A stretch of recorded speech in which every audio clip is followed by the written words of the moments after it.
estaban cantando, tu nombre es santo.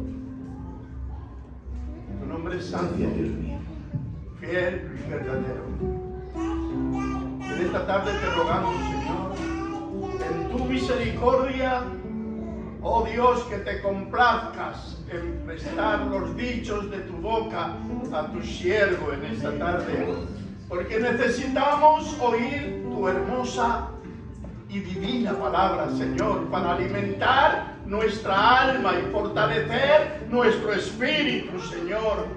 Señor, usa a tu siervo, por favor, en tu misericordia.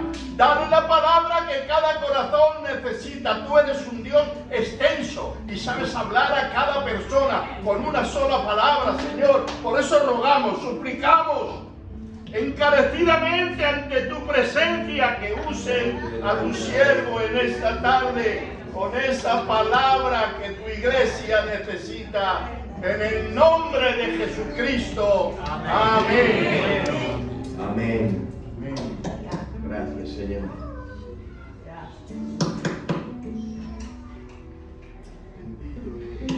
Vamos a la palabra del Señor en la carta a los Gálatas.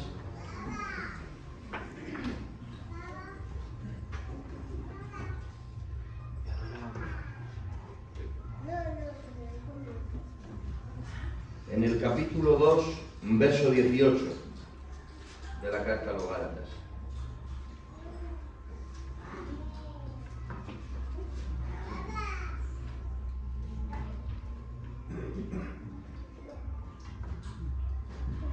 Hay una palabra clave que aquí se menciona en la que Dios hoy quiere ministrarnos de una forma concreta y directa. Gálatas capítulo 2, verso 18, dice la palabra del Señor: porque si las cosas que destruí, las mismas vuelvo a edificar, transgresor me hago. Este es el reto de la palabra de Dios para nosotros en este día. Si las cosas que destruí, las mismas vuelvo a edificar, transgresor me hago. ¿De qué destrucción está hablando y de qué volver a edificar está hablando? Quiero adelantar que la destrucción de la que está hablando aquí el apóstol es una destrucción positiva. De algo malo que se destruye y después se vuelve a construir. Pablo está diciendo, lo que Dios destruye hay que dejarlo destruir. Lo que Dios destruye, bien destruido está. El reto es: no construyas lo que Dios destruyó. No vuelvas a lugares de donde Dios te sacó. No retrocedas. Y entramos al tema. Ya sabéis que la carta a los Gálatas es una carta que está escrita con motivo de que en las iglesias de Galacia entró una corriente de doctrina judaizante que empezó a influir en la iglesia. Los judaizantes empezaron a moverse por la región y empezaron a hacer adeptos y a sembrar en los creyentes, y lo que hacían estos judaizantes era que mezclaban el antiguo pacto con el nuevo, y se iban donde un cristiano justificado por la fe en Cristo y empezaban a añadirle elementos del antiguo pacto, y empezaban a añadir factores y cosas de la ley para mezclarlos con la gracia. De modo que mezclando la gracia con la ley, el monte Oreb con el monte Gólgota, las tablas de la ley y los juicios de la ley con la cruz del Calvario, empezaron a hacer una mezcla en la que deformaron el Evangelio y deformaban la fe de las personas, hasta el punto que los creyentes añadían obras de justificación para su propia salvación y su propia bendición. Viéndolo, el apóstol reacciona en defensa del cuerpo de Cristo y escribe la carta a los Gálatas para dejar claro a la iglesia que no hay obra que poder añadir a la obra de Cristo para justificación, que no hay justicia humana que pueda complementar la justicia de Dios en Cristo, que hay que estar firmes en la libertad con la que Cristo nos hizo libres y no volver otra vez al yugo de esclavitud. Hasta ahí se entendió, ¿verdad? Bueno, pues en el propósito de esa enseñanza, porque todo Gálatas va en ese canal, en no volver a la justificación por obras, en no volver al viejo pacto, entonces Pablo les cuenta una experiencia y toma como referente a alguien muy importante para la iglesia, a una columna de la iglesia que es Pedro. Y Pablo cuenta una vivencia que tuvo con Pedro.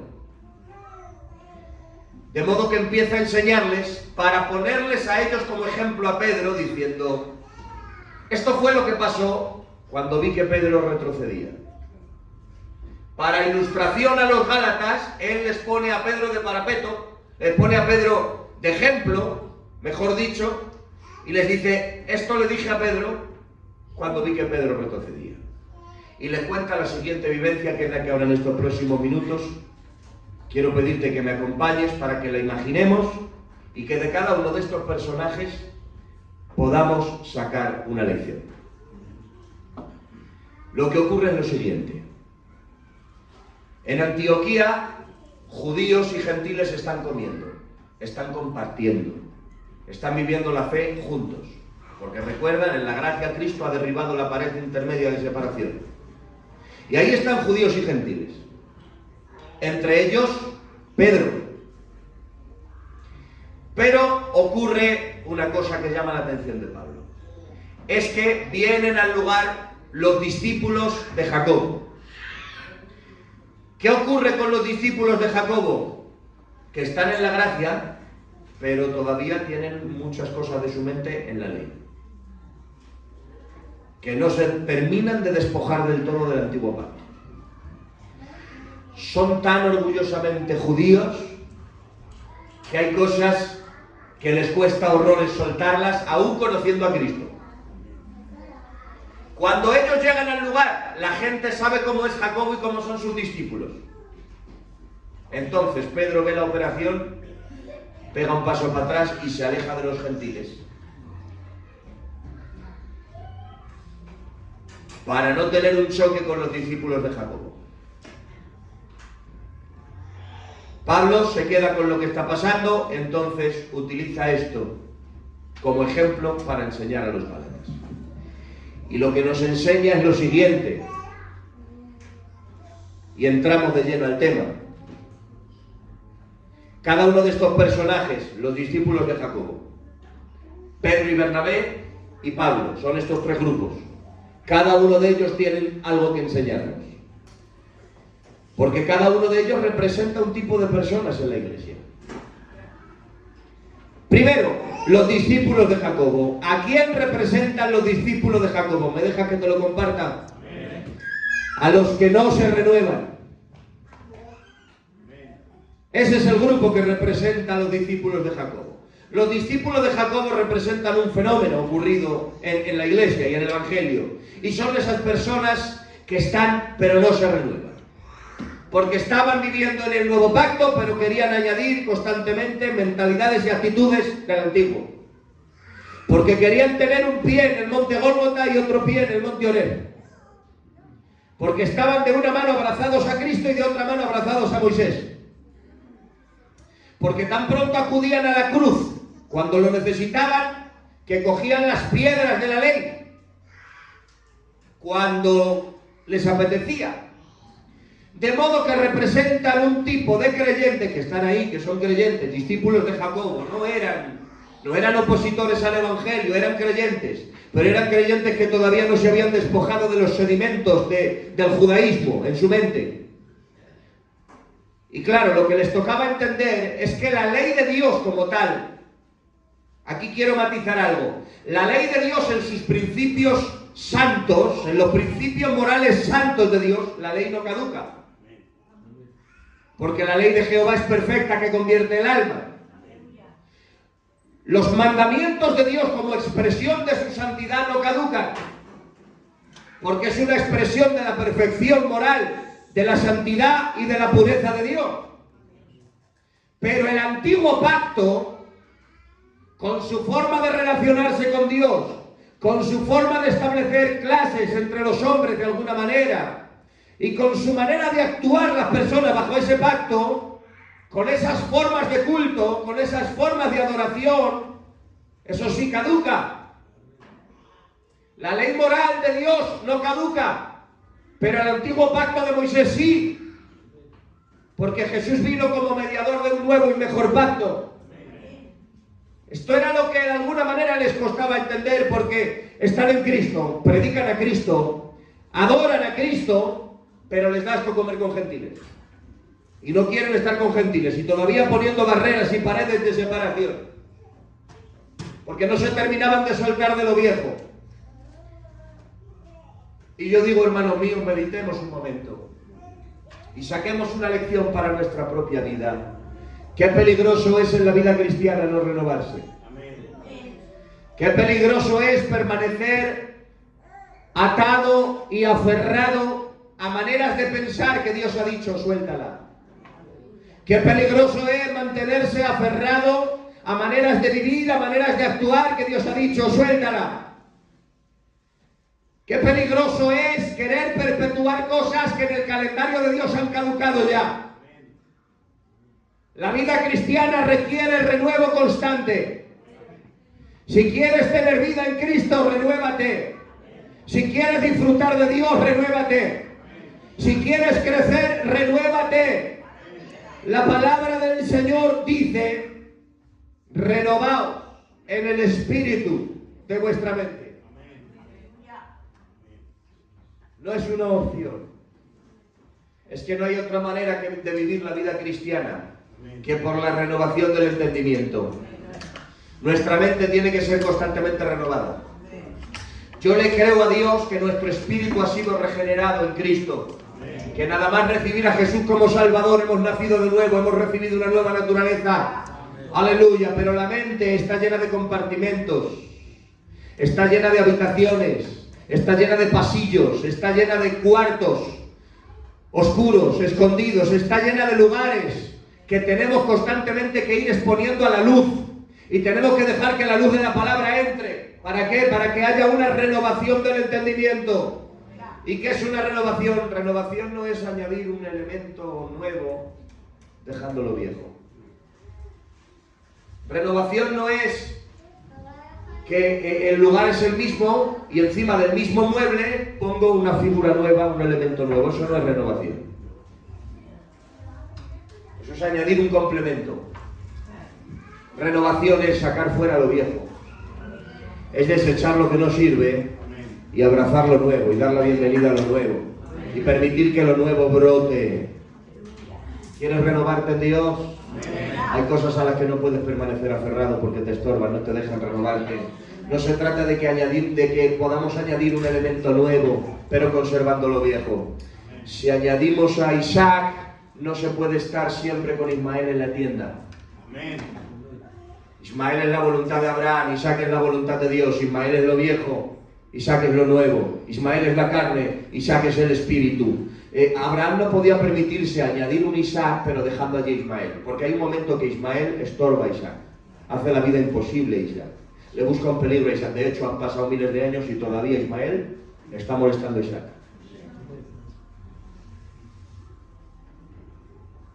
Por eso Dios dice, se acabó, te lo toleré por un tiempo, Abraham, pero si quieres que Isaac crezca, que Isaac prospere, tienes que sacar a Ismael. Si quieres que lo nuevo crezca, que lo nuevo se fortalezca, que lo nuevo prospere, lo viejo tiene que ir fuera.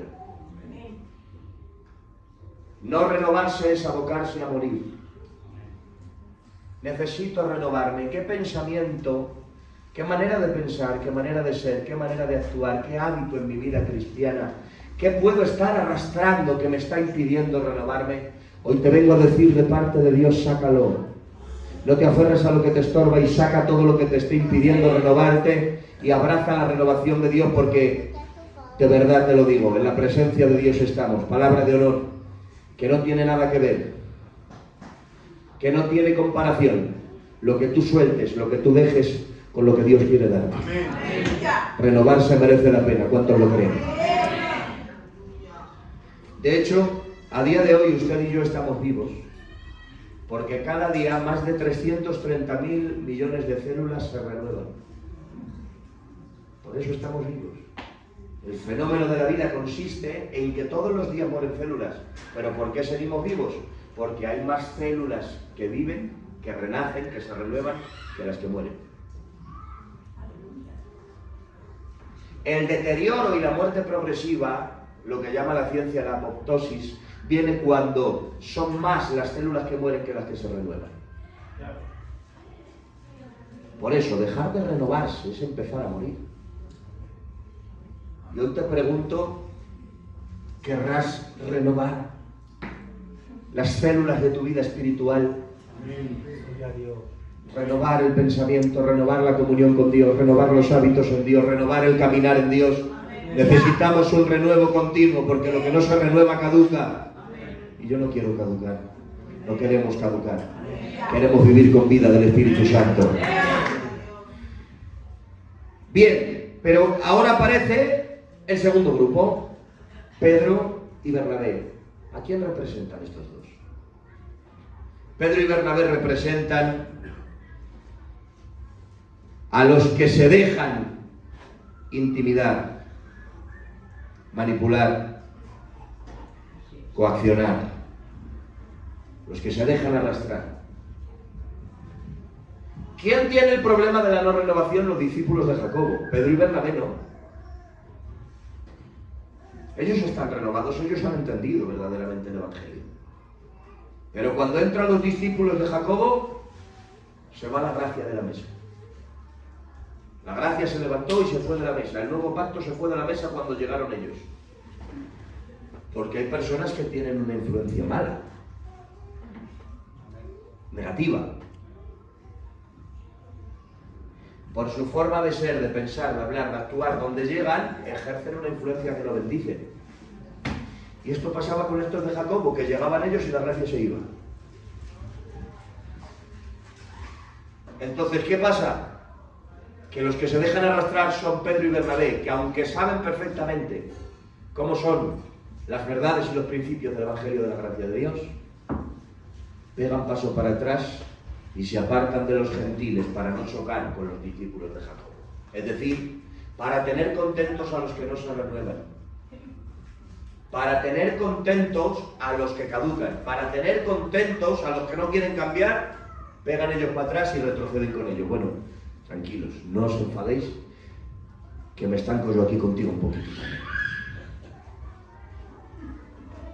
Es que se dejaron arrastrar por no desentonar con los que no se renuevan, porque este es uno de los peligros de los que no se renuevan.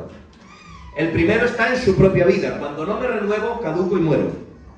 Pero segundo, puedo llegar a ejercer una mala influencia sobre el que está a mi lado hasta el punto de que no se termina de renovar, no crece, no da pasos, no da saltos, no avanza para no desentonar conmigo, para ir a una.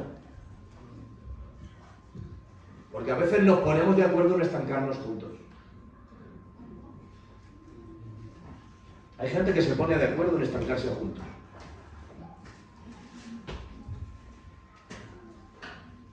Y llega Pedro y Bernabé, paso para atrás, para tener contentos a los que no saben. No han sido engañados porque saben lo que están haciendo, pero han sido inducidos. Claro, cuando Pedro se deja influenciar y arrastrar por ellos, siendo quien es Pedro, columna de la iglesia, Bernabé, que está al lado, dice: si entra por el aro él, que es Pedro, entro por el aro yo también. Yo también me atraso, yo también retrocedo, yo también me adapto. Porque cuando influyes sobre personas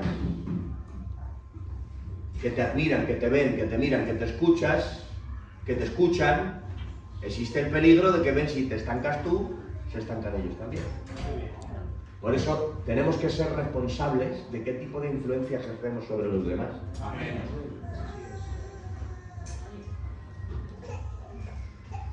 Pedro se amoldó a los discípulos de Jacobo. Bueno, si estancáis vosotros, me estanco yo con vosotros. Y Bernabé se adaptó a Pedro. Pedro, ¿te estancas tú con ellos? Pues yo también. Al final la gracia se ha ido de la mesa. Parece que Cristo no ha muerto ni ha resucitado.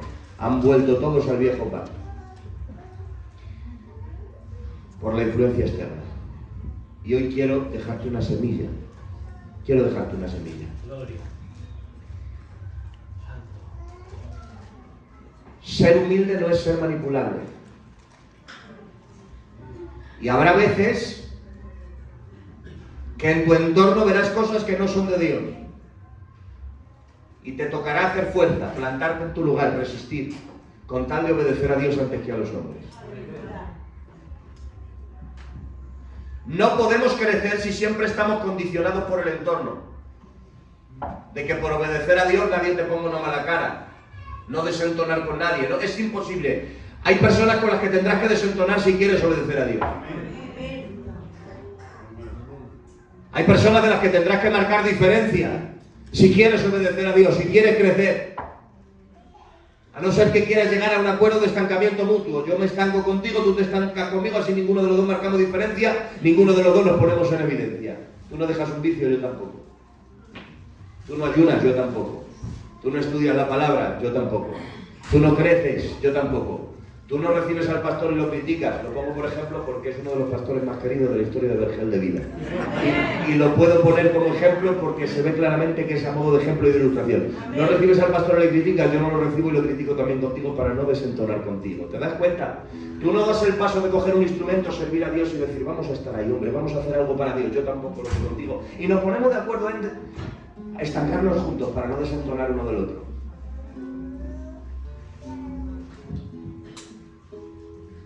Por eso cuando las personas piensan y hablan para bautizarse en grupo, hay que desarraigarles esa idea de la mente desde ya, desde que se piensan bautizar. Grupos de amigos, de amigas, de personas que hablan si se bautizan o no en grupo. ¿Desde cuándo el bautismo ha sido una idea grupal? ¿Es individual con Dios por tu fe en Jesucristo? Pues empezando desde ahí, seguido por cualquier otra decisión en Cristo, esto es personal, el crecimiento es personal, la consagración es personal con Dios. Y no podemos llegar a acuerdos de estancamiento grupal. Tú te quedas fuera hasta las tantas, yo me quedo hasta las tantas contigo. Y para no desentonar contigo, yo también me quedo en la calle. Y al final todos entramos tarde, todos nos quedamos a fumar en la puerta, todos nos... Para no desentonar de ti, nos vamos quedando todos aquí. Porque hay un acuerdo de estancamiento grupal.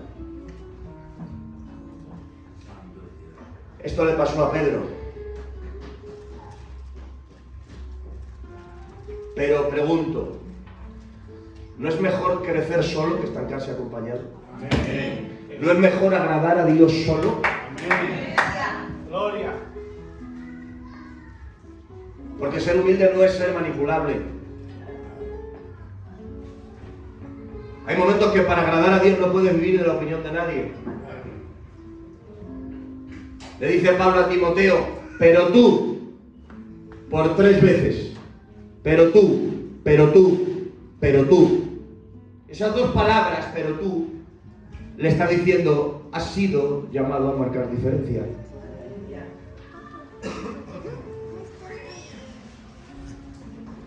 Y ahí está Pedro, adaptado con todos. Un acuerdo de estancamiento mutuo, grupal, donde nadie marca la diferencia. Pero tenían un problema, estaba allí Pablo. Y llega allí Pablo y dice, y cuando vi que no andaban conforme a la verdad del Evangelio. Aleluya.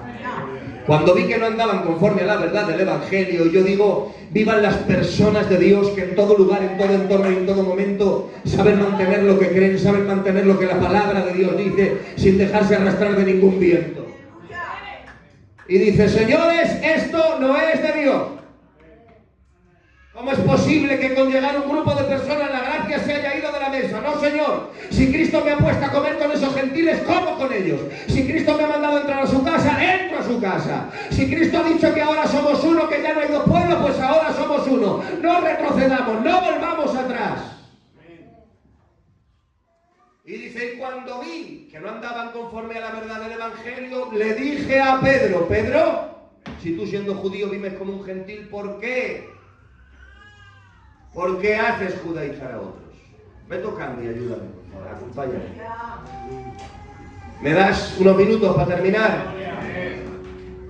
¿Os habéis dado cuenta qué particularidad aquí en las palabras de Pablo que dice, cuando vi que no andaban, en plural, que no andaban, ninguno de ellos, conforme a la verdad del Evangelio, dije a Pedro, ¿Cómo? El error es grupal, el estancamiento era grupal, habían retrocedido todos, pero Pablo tenía claro por quién iba. Dice, dije a Pedro. ¿Por qué? Sencillamente te podía decir, le exijo más. Porque de todos es el que ha estado 3 años con el maestro. Es la columna de la iglesia. Le exijo más porque él sabe lo que es la gracia. Le exijo más porque sé que él está renovado, no como los que están alrededor. Los discípulos de Jacobo están en un proceso de crecimiento. Hay cosas que no han soltado, hay cosas que están aferrados, hay cosas que no han cambiado, pero porque están en un proceso de cambio, de crecimiento. Lo de Pedro es distinto. Es que él ya ha crecido, ya ha cambiado. Si retrocede otra vez es voluntariamente. Porque una cosa es no haber crecido y otra cosa es haber crecido y menguar voluntariamente, arrastrado por el entorno. Pablo está diciendo, le exijo más, porque tiene más de Dios. Porque hay cosas que pueden estar haciendo más de una persona, pero conforme a la madurez, conforme a la relación con Dios, conforme al conocimiento de la persona, así exige Dios.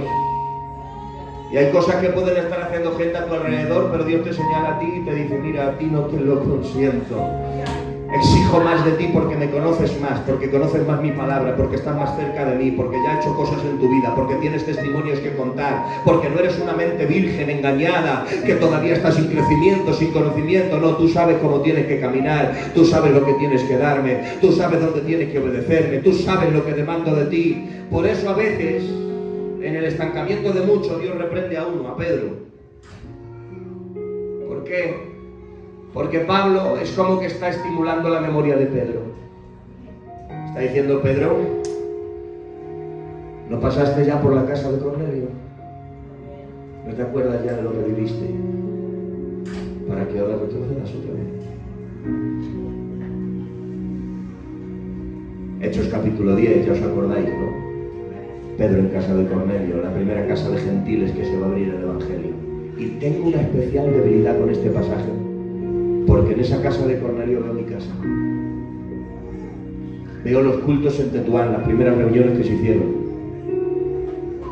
Los primeros cultos en la calle de las Damas, con el hermano Juan. Ahí veo a Filadelfia, asambleas de Dios, a Cuadrangular, asamblea de hermanos, bautistas, pentecostales. Todo eso estábamos en la semilla de la casa de Cornelio, porque era la primera casa gentil que se abría. Era la puerta por donde todos entraríamos. Por eso creo que es tan importante ese pasaje. ¿Y qué hizo Dios con Pedro? Le está diciendo Dios, Pedro, recordemos un momento que tú estabas igual. Tú no querías entrar en casa de gentiles, pero ¿qué hice contigo? Y Pedro cuenta su vivencia. Muy rápido te la comparto. Tiene hambre y está orando, hacerme algo de comer. Y mientras espera la respuesta de abajo, de la comida de abajo, le viene comida de arriba. Y se abre el cielo y aparece un lienzo lleno de comida y le dice, Pedro, mata y come. Señor, nunca he comido cosa inmunda ni como. ¿Sabes qué le está respondiendo con la Biblia? Esas son las palabras que le dijo Ezequiel a Dios, cuando Dios le dio aquella orden tan fuerte sobre las tortas cocidas. Dice, Señor, jamás cosa inmunda, mortecina ni despedazada entró a mi boca. Y ahora Pedro usa esas palabras de Ezequiel para decírselas a él también. Señor, nunca he comido cosa común ni inmunda. Que no, Pedro, no puedes dar una respuesta del antiguo pacto estando en el nuevo. Tú no eres Ezequiel, ni estás en el contexto de Ezequiel en el tiempo de Ezequiel. Pedro, mata y come. Señor, nunca he comido, no llames común ni inmundo lo que yo he limpiado. Aleluya. El lienzo sube y le dice el Espíritu Santo, te van a buscar a 2 hombres para ir a casa de Cornelio y vas a ir con ellos, no te vas a negar. De modo que Pedro baja, suena la puerta. Pedro, venimos a buscarte de parte de Cornelio. Tranquilo, sí, ya me lo ha dicho Dios, voy con vosotros. Iba con ellos, iba como muerto lache, mirando que no le viera ningún judío y con gentiles, así como. Llegan hasta la casa de Cornelio. Sale Cornelio, se postra delante de él. No, por favor, no lo hagas, que yo soy un hombre como tú, levanta. Venga, pasa. Todos con los ojos como platos, entusiasmados. Dice, aquí estamos en presencia del Señor para escuchar lo que tienes que decirnos. Y el saludo de Pedro, vosotros sabéis cuán abominable es para un judío entrar a casa de un gentil. Pero después de decir esto, se reorienta otra vez y dice, pero Dios me ha enseñado. Pero Dios me ha enseñado que a nadie llame común. Dios me ha enseñado, me quedo con esta palabra. ¿Cuánto pesa esta palabra? ¿Cuántas cosas cambia esto? Dios me ha enseñado. Nada cambia a las personas como esto. Ni la cárcel, ni el reformatorio, ni la más grande de las disciplinas, ni la peor de las experiencias, ni todos los consejos de los hombres juntos. Nada cambia a las personas como este hecho. Dios me ha enseñado. ¿Cuántos quieren ser enseñados por Dios? Dios me ha enseñado y por eso estoy aquí. Pedro les dice 4 palabras evangelísticas y suficiente. En cuanto han oído y han entendido, el Espíritu Santo dice, ahora quita del medio que allá voy. Dice, y mientras Pedro hablaba, cayó el Espíritu Santo sobre todos los que oían el discurso. Empezaron a hablar lenguas, empezaron a profetizar, se salvaron. Y él que los ve llenos del Espíritu Santo dice, si están bautizados en el Espíritu, ¿cómo no los vamos a bautizar en agua? Bautiza a Cornelio, bautiza a toda su casa. Cuando llega a Jerusalén le dicen, Pedro, ¿qué estás haciendo? ¿Estás comiendo con burnos? ¿Estás comiendo con gentiles ahí? ¿Qué has hecho entrando a su casa? Y dice, pues sencillamente, porque la gracia ha llegado hasta ellos, porque Dios me ha mandado llegar aquí, yo tampoco lo entiendo, a mí también me choca, para mí también es una lucha, pero tengo que decir que el Evangelio de Dios es ante todo, que el propósito de Dios es ante todo, que la salvación de Dios es ante todo. Habiendo vivido eso, Pedro, tú ves normal que ahora volvemos a la mesa en Antioquía, ahora Pedro retroceda por agradar a los discípulos de Jacobo, por eso de tantos que eran, le señala Pablo a él diciéndole, Pedro, después de tanto que has vivido, después de que tanto Dios te ha tratado, después de cómo Dios ha obrado en ti para quitarte tus rarezas, para quitarte tus cosas, para transformarte, ahora vas a dar el paso atrás y por no desentonar con el entorno, por no chocar con los que están a tu lado, por no ser diferente, ahora vas a retroceder y a coger lo que has soltado, ahora vas a construir lo que Dios ha destruido. Y entonces terminamos en el texto de origen que hemos leído y dice Pablo, porque si las cosas que destruí las mismas vuelvo a edificar, transgresor te hago. Hoy tengo que decirte de parte de Dios, a Dios le ha costado muy caro tu transformación, a Dios le ha costado muy caro liberarte de los vicios, a Dios le ha costado muy caro liberarte de los antiguos hábitos y cambiar tu forma de vida, le ha costado dejar su trono, la vida de su Hijo Jesucristo, su sangre derramada en la cruz del Calvario. ¿Cómo vas a retroceder ahora para coger lo que Dios te ha quitado? ¿Cómo vas a retroceder ahora al lugar de donde Dios te sacó? ¿Cómo vas a reconstruir ahora lo que Dios destruyó? Yo declaro en esta tarde, lo que Dios destruyó nadie lo reconstruya, nadie lo levante.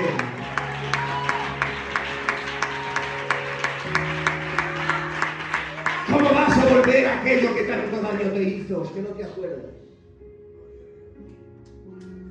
¿Cómo vas a volver atrás a retomar cosas que la sangre de Cristo borró y arrancó de tu vida? Permaneced firmes en la libertad con la que Cristo os hizo. No vuelvas atrás. No resucites lo que Dios mató. No vuelvas atrás en el camino a ir recogiendo cosas que te matan, que te destruyen. Si Dios te sacó de una actitud, no la retomes otra vez. No reproduzcas esos pensamientos que te vuelven a hundir en aquella amargura de la que Dios te sacó, no lo retomes. No retomes esos hábitos que minan tu vida espiritual, que tanto daño te están haciendo. No retrocedas.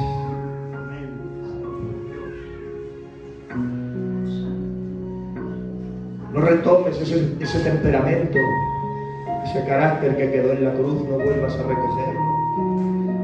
Proclama como Pablo, con Cristo estoy juntamente crucificado, ya no vivo. Se acabó.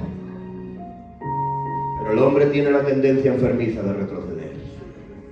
Va en la naturaleza humana mirar hacia atrás, querer retroceder y echar en falta a Egipto teniendo delante la tierra prometida. ¿Cómo es posible que eches en falta al que te latigueaba, al que te maltrataba, al que te despertaba a golpes, al que te tenía en dura servidumbre, aquel que clamaste diciendo líbranos, y que ahora enfrente de la tierra prometida diga designemos un capitán y volvámonos a Egipto? Señores, no hay nada que echar de menos en Egipto. En la basura de este mundo no tenemos nada que echar de menos.